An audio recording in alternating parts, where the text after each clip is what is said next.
चिंतन श्री गुरुदेव दत्त श्री स्वामी समर्थ. नमस्कार, मी रोहिणी. तुम्ही पाहताय महिमा स्वामींचा. माझ्या चॅनलमध्ये तुम्हा सर्वांचे खूप खूप मनापासून स्वागत. स्वामी महाराज तुमच्या सर्व चांगल्या इच्छा पूर्ण करोत ही स्वामीचरणी प्रार्थना. चला तर मग आज आपण पाहणार आहोत, तुमचे रडके भाग्य सुखात नाही बदलले तर सांगा. हे मॅजिक नंबर तुमचे आयुष्य बदलून देतील. जर पैसे देताना आणि घेताना तुम्ही हा नंबर बोलला तर तुमचे पैसे तुमच्याकडे लोहचुंबकाप्रमाणे परत येतील याची नक्कीच खात्री आहे. तर तुम्हाला काय करायचे आहे?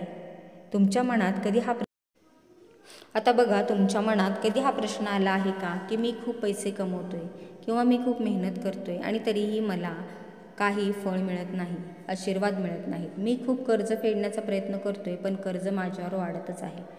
मी सदैव पैशाच्या अडचणीतच गुंतलेलो आहे. मला सुखशांती मिळत नाही.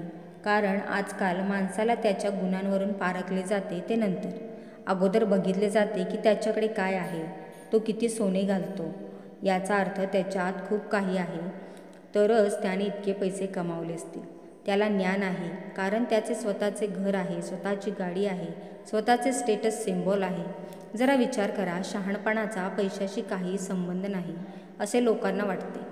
सौंदर्याचा आणि पैशाचा काहीही संबंध नाही, तरी लोक असेच विचार करतात की अरे यार, हा खूप सुंदर आहे, खूप हुशार आहे, तो महागडे कपडे घालतो. कदाचित त्याचे राहणीमान काही वेगळेच असेल, त्याला पैसा खूप झाला आहे. पण तुम्ही जर मेहनत करत असाल तर तुम्हाला त्या गोष्टी मिळायला हव्यात. पण हे सर्व नात्यांपेक्षा वरचढ नसावं एवढं खरं. आज मी तुम्हाला एक महत्त्वाची गोष्ट सांगणार आहे, ज्यामुळे तुमचे पैसे तुमच्याकडे पुन्हा येतील. एखाद्या लोहचुंबकाप्रमाणे ते पैसे गेलेले पुन्हा तुमच्याजवळ येतील. पण हे जाणून घेण्यासाठी हा व्हिडिओ तुम्ही शेवटपर्यंत पहा. तुम्हाला या मॅजिक नंबर्सचा नक्कीच फायदा होईल.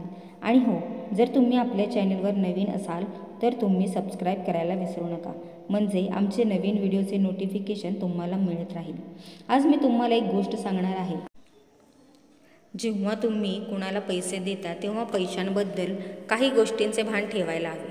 तुम्ही त्याला दिवसाच्या 12:30 नंतर पैसे द्या. तुम्ही त्या गोष्टीबद्दल थोडी सावधगिरी बाळगा. बघा, तुम्ही जर एखादी खरेदी केलेली वस्तू दुकानदाराकडे परत करायला गेलात तर तो तुम्हाला 12 नंतर ये तरच करेन असे सांगतो, कारण त्यानंतर दिलेल्या पैशांचा काही त्रास होत नाही.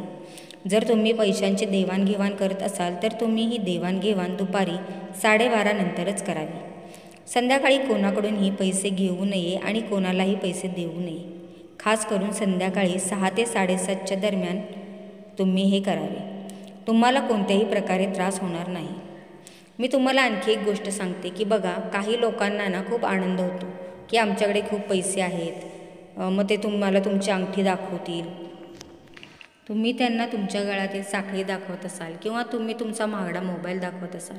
खास करून शनिवारी हे प्रदर्शन तुम्ही करत असाल तर तसे वागू नका, कारण यामुळे तुम्ही सतत कर्जबाजारी राहाल.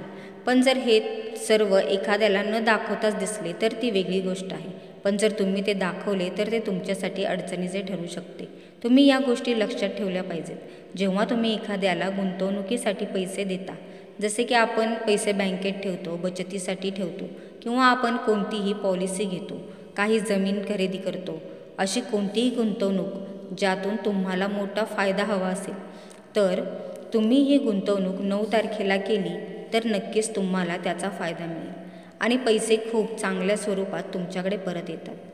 विशेषतः जर तुम्ही ते जमिनीत गुंतवले तर नक्कीच या गोष्टी नेहमी लक्षात ठेवा. जर तुम्ही एखाद्या व्यक्तीकडून कधी कर्ज मागणार असाल तर कर्ज घेताना हे 3 नंबर आपल्या मनातल्या मनात नक्की बोला. हे 3 नंबर आहेत 757. हे नंबर 11 वेळा बोला आणि त्या माणसाकडून कर्ज घ्या. त्याचबरोबर हेही लक्षात ठेवा की कर्ज घेता ते सकाळी 12च्या आधी घ्या. यावेळी घेतलेले कर्ज नेहमी लवकर फिटले आणि लवकर भरले जाते. ते जास्त काळ टिकत नाही. तुम्हाला माहीत नाही, जशी जशी सूर्याची उष्णता वाढते तशी ती गोष्ट तुम्हाला कठीण होत जाते. म्हणून तुम्ही या गोष्टी 10 आणि 11च्या वाजता करण्याचा प्रयत्न करा. संध्याकाळी सुद्धा कर्ज घेऊ नका. त्यांना सांगा की सकाळी लवकर द्या किंवा तुम्हाला बँकेकडून कर्ज घ्यायचे असेल तर दुपारी 12च्या आधी मंजूर करून घ्या.